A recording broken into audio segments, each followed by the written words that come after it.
those days. I know. I know. I was wondering, the last time you were on the show, did I ask you my 5 questions? Did I do this with I don't you? think so. I don't think I I don't think so. no. So while the ovens are warming up and before our buns go in the oven, I feel like I should ask you 5 questions. Sure.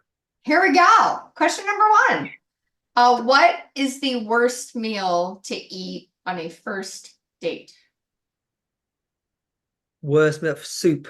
I wouldn't say for a woman, but for a man, soup. Because if you're a guy and you order soup, I think it says a couple of things about you. I think it says you have no regard for your dining partner's aesthetic enjoyment whatsoever. You're running quite the risk because you've heard of these icks that people get on dates where a guy does one thing and it's over forever. Yeah. I feel like soup slurp Yes. could be quite the ick for a number of people.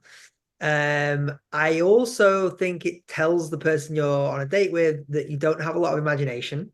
You've got a soup for a starter.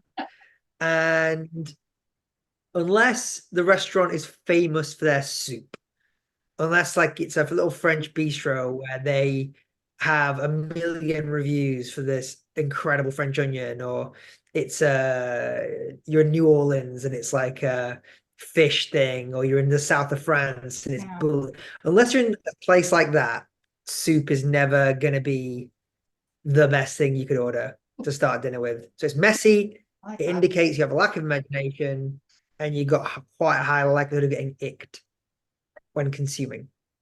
It's hard to not look like a 6-year-old boy or an 86-year-old man when you're eating soup. Maybe that's just me because I kind of look like both at the same time. I love it. No, I love that. The sound, especially the slurping, is like woof, woof. All right. Question number two. What is your favorite late night snack? Oh, easy peasy. Grilled cheese, but I go for a combination of Comté blue cheese and then some form of sharp cheddar. And then we have a Oh, condiment in the UK. Yeah, that's so good because you got the blue cheese is like rich, Comté is nutty, so it kind of adds some depth, and then the yeah. sharp cheddar just makes sure it's not too frou-frou-y, and also that it's got some bite to it. Oh, Uh, and then we have a condiment in the UK called piccalilli, which ah. is basically pickled vegetables in a mustard sauce, which I believe is I think molecularly might be the perfect grilled cheese accompaniment because the spice helps the cheese and it's acidic enough that it cuts through all the Oh. richness. Oh, that sounds delightful. It's really good. That's So really good. I when we love do the grilled. comedy shows, Yeah. so go ahead. No, I was gonna say I love a grilled cheese with cranberries in them, like a good cheddar and a cranberry. But just for that contrast, it's yeah. Yeah, that makes sense. Like baked a brie and cranberry is a great combo. Baked brie or grilled cheese with brie and cranberries is awesome. I completely agree. It's my favorite thing to do after when we do the comedy shows at the farm. That is my favorite thing. When everything's cleared up and packed away, do a round of grilled cheeses. Oh, It's good. yeah. Oh, I'm all in. I agree. I totally, totally agree. Question number three. What is a meal that takes you right back to childhood? Oh, yeah, there is a so my mum's family is Italian, Okay. and there is a dish in northern Italy. It's made with potatoes most often. And when they make it with potatoes, it's called bagna. But um, we make it with my family's always made it with a little tiny star pasta. Hmm. Uh, there is a name for it in Italian, but I've forgotten the name of it. But it is really simple to make. So in the UK on a Sunday, we have a Sunday roast, Hmm. which is typically chicken, Okay. especially if your family didn't have a lot of money. Yeah. So obviously, when you cook chicken, you've got chicken carcass, so you can make stock. Right. So in the winter, you take the stock from the chicken on Sunday and you simmer it down for like 4 or 5 hours with the vegetables and everything. You need it to be thick and gelatinous and a lot of that. You need a lot of collagen goodness in Yeah. there. and then you just mix that with passata, and you can put big. I now that I as an adult will put like garlic and onions in it, but you don't need to. Mhm. And you have that as a soup. So me and my youngest brother, we like it as more of a stodgy, porridgey consistency. Okay. My other brother and my sister, they prefer it as a soupy, almost like a minestrone style consistency.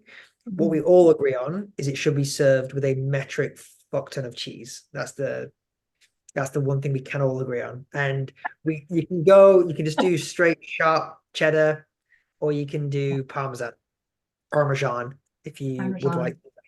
Yeah, I love the phrasing a fuck ton of metric fuck ton metric of fuck. cheese. Yeah, you're gonna have to convert it if you're American. I'm not sure what that is in pounds, so you have to convert that from the metric system. Question number 4. Um, I don't I don't know why I keep asking this, but I continue to ask everybody on the show. Um, do you think a hamburger is a sandwich? It's one of those like meta. It's one of those like philosophical questions, isn't it? Because I think it's like a square can be a rectangle, but a rectangle can't be a square kind of thing. Like Okay. I think a hamburger is a sandwich. Hmm.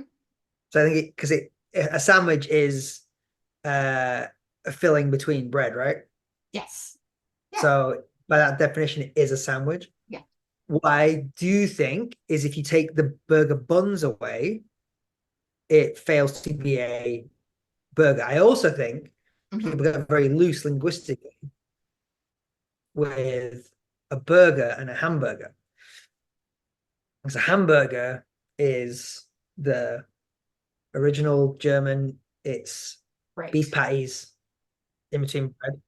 But you can have obviously a tuna burger, chicken burger, turkey burger, Hmm. grill, mushroom burger, Yep. which is describing the process of putting something between Bread. potato rolls or between brioche. So I would say, short answer, yes, a burger is a sandwich, but a hamburger is a Hmm. unique thing. I like that. I like it. I also like how nobody, when I ask this, can say yes or no and stop talking. Question number 5. I'll preface this. Is Ben and Jerry's a thing in the UK, or is that just a UK ice cream or American ice cream? Oh no, we have fat people here too. Okay, so question number 5 is, if Ben and Jerry were to knock on the farmhouse door and say, Thomas Henry, we are going to name an ice cream after you, what would they call it? And what would be in your ice cream? I think it would be the half pint packs a punch. That's what it'd be called. Uh, because I am a man of diminutive stature, 5'7", so I think half pint. But packs a punch because I'd like to think my my my personality makes up for my stature.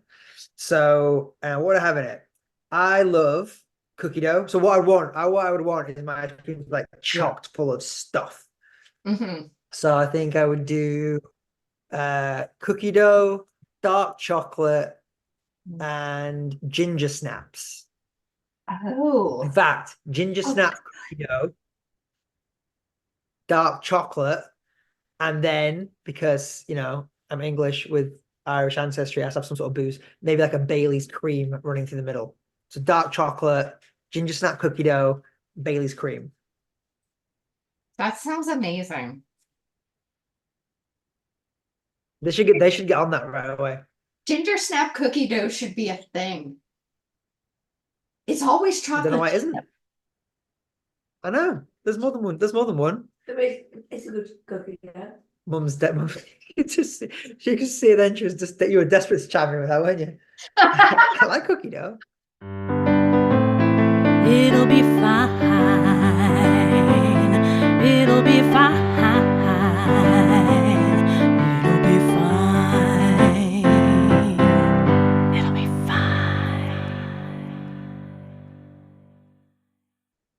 Got it. 30 minutes. And that's starting now. Oh, wow.